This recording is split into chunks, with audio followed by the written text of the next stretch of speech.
and then I want to download these mega cap earnings because that's the biggest story of the day. By far, the clear winner of the day, by far, is the one at the top of your screen. It's Alphabet. Stock's up 7%. Hit a record high today.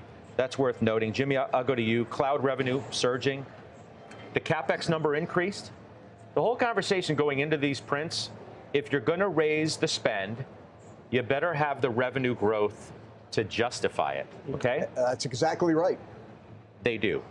Cloud up 63%. They take CapEx to now a range of 180 to 190 billion. That's from 175 to 185. 7 target hikes today. 450 is the highest at Goldman Sachs, and Needham as well. You get the first crack, Jim.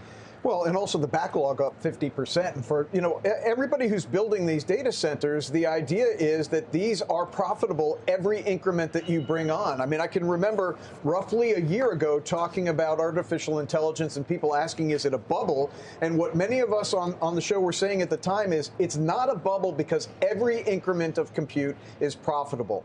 All of these businesses are supply constrained. So when you see the CapEx coming in for Alphabet, for Amazon, and you know that it's profitable, the market likes that. Now, this was, and you said this, Scott, going into these earnings report, the question was, what is the return on these investments? I know we'll get to all the names, and not all of the names are showing the same signs of profitability, but Google, Alphabet, is absolutely doing so. And I find it funny, to me at least, that as we're talking about this, of course we're focused on the cloud services, but what about YouTube? What about the basic search business? What about Gemini? What about the chip business?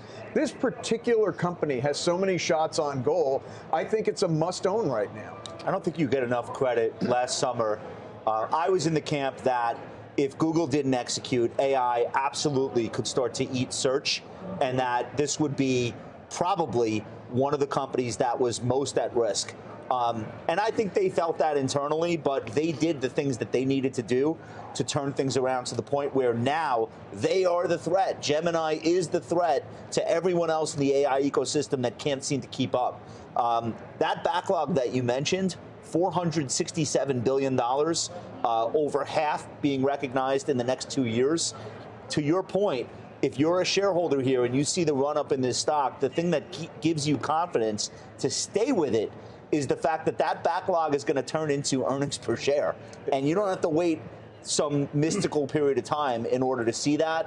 And there's no doubt about the strategy. We can't say the same for Meta. I know, and just to put a coda on this, like if you're an investor, you want to own the most winning stock in the market right now, and it is Alphabet. And Josh, you've done such a good job of NVIDIA over the many, many years, and for most of that time, NVIDIA has been the winner. It's still a fabulous, fabulous company, but right now, Alphabet is the name that you must own. Yeah, Jason, you got next shot, and then Joe. Vertical integration has been the story, right? Revenue was up 22%, EPS up 82%. Cloud revenue last quarter was up 48%, and now we're talking about 63%. Now, when we talk about early part of the year, it was all about CapEx. The CapEx story is obviously for the hyperscalers, the stock sold off. Now we're already seeing ROI, and we see that with the cloud numbers. Again, 48% year over year last quarter. The expectation was 50, and they blew it out at 63. To Jimmy's point on search, I think that was a significant number for me because I wanted to make sure they remained in the mid-teens. That was 19% growth year over year. So for me, queries are at an all-time high. That kind of disrupts this story of LLMs are going to disrupt. Joey? Yeah, I don't understand why we make things, and not us on the desk here, but I don't understand why the industry makes it more difficult than it needs to be. It's a simple story to me. You have a risk-on type of market. The market very clearly looks at AI and says, I don't need to search for the riddle. I don't need to look inside the box to discover whether you're monetizing or not. It's very clear in the case of Alphabet coming in, we talked about this yesterday, Scott, that you have the visibility that they are monetizing. We gave the cloud number yesterday. I said to you 50%. You said, is that the whisper number? Because everyone was saying 46%. Well, we exceeded even the 50% number. They have tensor processing units. They invested in that in 2013. So you're able to see, you have the visibility into the monetization. And that's why the stock is trading at an all-time high. There are other stocks that I don't need to search to uncover the riddle, whether you're monetizing or not. And in the case of Meta, which we'll get to in a second, I don't even understand why they spend the amount of money that they spend. They have a really good ad revenue-driven model. They dominate in social media platforms. They don't have any chips. They don't have any cloud.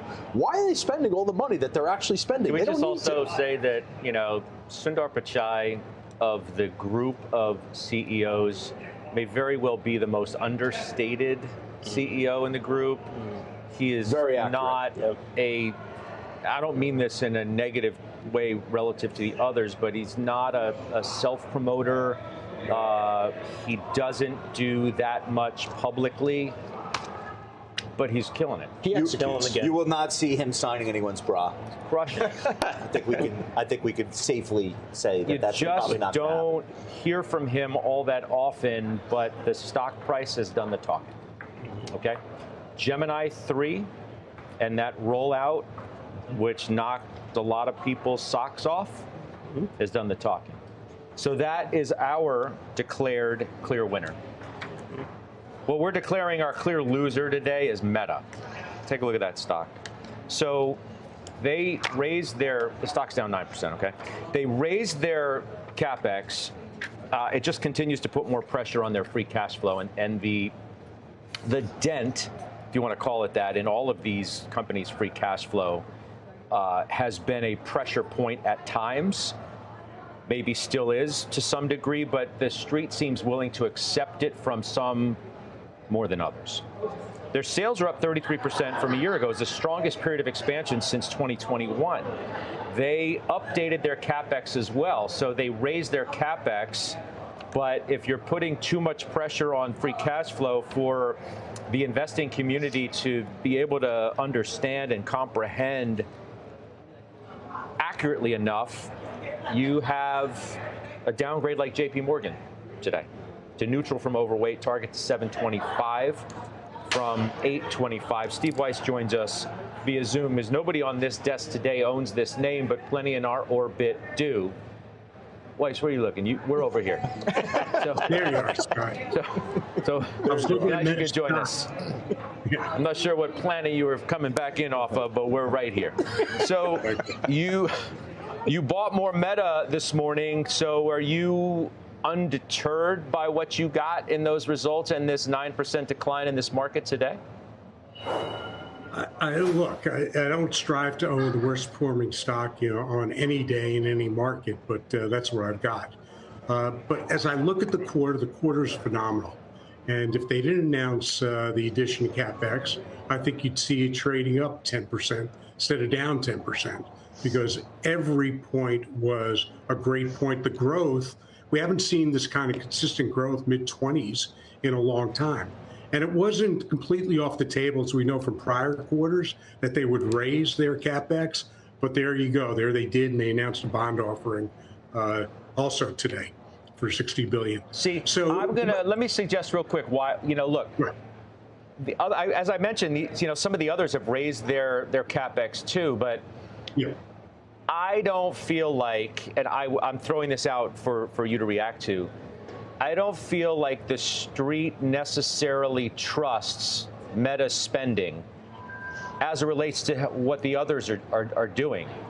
At times, this company has spent so much money in disparate places. Now, I'm not suggesting that AI is a disparate place, because everybody is spending money in that particular area. But a few quarters ago, or 2 or 3 quarters ago, their spend was greeted poorly. And here we are yet again with the spend being greeted poorly, because I'm not sure that the street trusts that the money is being spent the right way or in the right amount. Is that fair? I think that is fair, and that's clearly the reaction that we're seeing. However, I'd answer it this way. The company's still growing, and where there have been missteps in spending before, number one, they've been few and far between. Zuckerberg's been quick to rationalize that spend. We saw it with the major headcount additions that all the Mag 7 went through, and then he was quick to cut them back. With other things that he's done, such as goggles, cut them back. But overall, that's what you want a company doing. I want a company, particularly of this size, I want to have somewhat of a founder, early stage company mentality so they can continue to grow. It's impossible for companies, or it's near impossible for companies that have this size, this revenue base to grow, but he's doing it. So I think there's too much focus on that. And I think there's not enough focus on, there's actually been a pretty good steward of capital when you look at the results he's put up. Now, what we've got is... Steve, I wanted to ask you, so I think Meta is the best user of AI maybe in the world. What they've done with Reels and the stickiness and the amount of engagement that they've built, I think no one is better at optimizing the ad and engagement engine using AI. The questions around the stock are, okay, but what else? 97% of the business is ads. All of this spending they're doing, nobody knows what the ROI is. And to Joe's point, they're not in the data center business. In fact, they're leasing. If you look at the financials. So I'd love to just hear, what is Meta's AI strategy besides making Reels more addictive? Is there anything else that we'll see revenue from in the next few quarters? Well, you know, I think that's a question you can put out to all of them. I don't think you can draw the conclusion that we really know what Amazon's AI spend is going to be like. Sure, they'll pick up more traffic for AWS. Well, AWS has 10 million customers, so we do know. Right. So if we take a look at the engagement that we have from Meta, the numbers they put out last night, it's worldwide. It's phenomenal. So in some cases, actually, in all cases, when you have a CEO, to some extent, you've got to say, I trust this person to come with products. Remember, Instagram he acquired, and that acquisition, look at what it's grown to be. So they're the #1 ad place right now in the world. They've knocked Google off that seat. So what I look at is, I've got a company that on 2026 numbers is trading at 20 times. Estimates went up. Revenue guidance went up also, and it's trading at more than a 20% discount to the S&P, which has a fraction of the growth that they have. So that's why I added to it down here. I think it's typical panic over, the spend. When I've got faith in Zuckerberg, the management, and the company, and it's a cheap stock. So that's why I bought more. Appreciate you coming on and telling us that, Steve. We'll see you soon back on the desk. That's Stephen Weiss. It goes back to what Jensen Huang of NVIDIA told me ahead of the Super Bowl. To Josh's point, and I think his direct language was, nobody uses AI like Meta, or better than Meta. Yeah, for sure. They're a great user of Meta. I think they are excellent at their acquisition strategy. Rather than spending money on trying to grow organically, go make acquisitions again. What'd you buy Instagram for? $1 billion? Right. WhatsApp was what, $20 billion? They're really good at making acquisitions and building out that social platform. It's a company that's like trying to make fetch happen. So they've got this, Muse Spark model. They want to see corporations use it. They want to see it get traction amongst consumers. It's not that no one will use it. It's that you can't even compare it to what's happening on the other side of the fence with Gemini, Claude, and ChatGPT. It's not even in the same league.